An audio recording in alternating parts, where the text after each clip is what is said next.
लोग सब जानते हो कि 3 तारीख को सिंघाना जो हमारा थाना है उसका एक गांव है इसकपुरा, वहाँ पे एक मर्डर की वारदात हुई थी जिसमें मुकेश नाम के व्यक्ति को गोली मारकर उसकी हत्या कर दी गई थी। तो जैसे ही उसकी सूचना हमारी थाना पुलिस को मिली, तुरंत हमारे जो एसएचओ हैं और सीओ वगैरह है वो सब लोग मौके पर पहुँचे और तब तक वो डेड बॉडी को लाके और सीएचसी में रखा जा चुका था।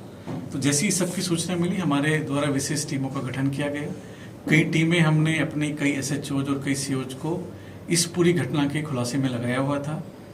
इस 2-3 दिन में पिछले हमारी टीम ने लगभग 150 से 200 सीसीटीवी भी देखे, इनका रूट भी देखा, ये लोग किधर से गए हैं, और पूरी छानबीन करने के बाद आज सुबह हमारी टीम को सफलता मिली है और हमारी टीम ने 3 लोगों को इसमें अभी अरेस्ट किया है, जिनके नाम की एक विजय उर्फ मिंटू है जो कि इसकपुरा थाना सिंघाना का रहने वाला है। दूसरा व्यक्ति सोमवीर है जो भोधन थाना सिंघाना के रहने वाला है, और जो तीसरा व्यक्ति है अजीत, वो खेतरी थाने के नानू वाली बावड़ी का रहने वाला है। इन तीनों लोगों को हमारी सिंघाना पुलिस ने आज सुबह इनको अरेस्ट किया है।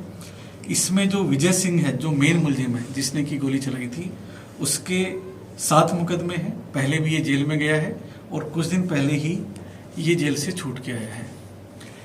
जो अब तक हमारी इन्वेस्टिगेशन से आया है कि ये जो मुकेश है मृतक और जो विजय है, इनमें आपस में कोई पुरानी रंजिश चल रही थी। पहले भी कोई 1 साल पहले भी लगभग इनमें कोई आपस में मारपीट हुई थी और सोशल मीडिया में भी एक दूसरे को लेके कोई कमेंट हुआ था। उन सब चीज़ों को लेके इनमें रंजिश चल रही थी। और 3 तारीख को ये मृतक है मुकेश इस इसकपुरा गाँव में अपने किसी मित्र से मिलने आया हुआ था। उसी दौरान इन्होंने प्लानिंग करके और पहले इसको मोटरसाइकिल से गिरा के और फिर इस पे फायर करके इसकी हत्या की थी। सर, जो मृतक है उसकी कोई आपराधिक पृष्ठभूमि है क्या? देखिए, मृतक का अब तक कोई क्रिमिनल रिकॉर्ड है नहीं, कोई भी क्रिमिनल रिकॉर्ड अभी है नहीं मृतक का। जो मुकेश नाम का मृतक है, इसका कोई भी मुकदमा दर्ज नहीं है। सर, ये प्लान कब से बना रहे थे क्या बात? देखिए, इसके बारे में हम डिटेल अभी इन्वेस्टिगेशन कर रहे हैं, क्योंकि इनकी रंजिश लगभग पिछले 1 साल से चल रही थी और ये अभी 20 दिन पहले लगभग ये जेल से छूट के आया था विजय। तो इसके बारे में भी हम इसे डिटेल इन्वेस्टिगेशन कर रहे हैं। ये एक पहाड़ियाँ हैं,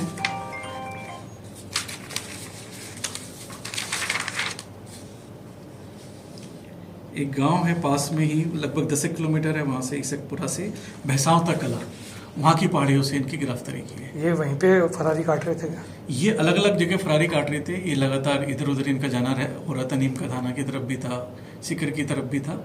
तो ये लोग छुपते घूम रहे थे। हमारी टीमें लगातार कैमरे वगैरह देख के इनकी लोकेशंस ट्रेस कर रहे थे। आज सुबह हमने यहाँ पे इनको इस जगह से गिरफ्तार किया। रंजिश किस बात को लेकर थी इनकी? वैसे रंजिश मैं वही कह रहा हूँ कि इनकी कोई मारपीट हुई थी, 1 साल पहले आपस में झगड़ा हुआ था, और ये जो मृतक है इसके कुछ मित्र भी हैं वहाँ के इसकपुरा के रहने वाले, और कुछ सोशल मीडिया पे भी इन्होंने आपस में कमेंटबाजी की थी। तो इन्हीं सब चीज़ों को लेकर इनकी रंजिश चल रही थी। सर, कोई हथियार वगैरह भी मिला है क्या इनके पास? वो अभी हम इनसे इन्वेस्टिगेशन कर रहे हैं। सर, पिछले 1 सप्ताह में और अपने झुंझुनू शहर में 3 मर्डर हो चुके हैं झुंझुनू जिले के। देखिए, 3 वारदात हुई हैं, एक पिलानी में हुई थी, एक चिड़ावा के पास में हुई थी और एक ये है। तीनों में हमने पुलिस ने त्वरित कार्रवाई करते हुए और मुलजिमों को अरेस्ट किया है।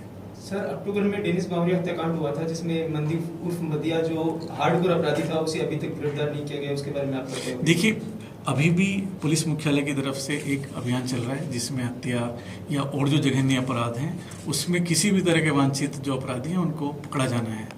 तो उसमें भी हमारी टीमें लगी हुई हैं। अगर कोई भी पुराने प्रकरण में भी अगर कोई पेंडेंसी है, कोई गिरफ्तारी पेंडिंग है, तो उसमें भी हम विशेष टीम गठित करा के उनकी अरेस्ट भी सुनिश्चित करेंगे। सर, झुंझुनू के अंदर काफी आपराधिक जो घटनाएं सामने आ रही हैं, ऐसी स्थिति में आप युवाओं को कुछ संदेश देना? देखिए, मैं युवाओं को यही कहना चाहूँगा कि आप किसी भी व्यक्ति को, किसी भी असामाजिक तत्व को या किसी भी अपराधी को फॉलो ना करें, उससे कोई भी गलत प्रेरणा ना लें। अगर आप वो अच्छा आगे जीवन चाहते हैं, अपने माँ बाप और अपने परिवार को आगे अच्छे से बढ़ाना चाहते हैं, तो किसी भी असामाजिक गतिविधि में, किसी भी आपराधिक गतिविधि में संलिप्त ना हो। उनको कोई अगर इस तरह का कोई प्रलोभन देता है या उनके पास कुछ इस तरह की सूचना भी आती है तो हमें बताएं, हम उस पर कार्रवाई करेंगे।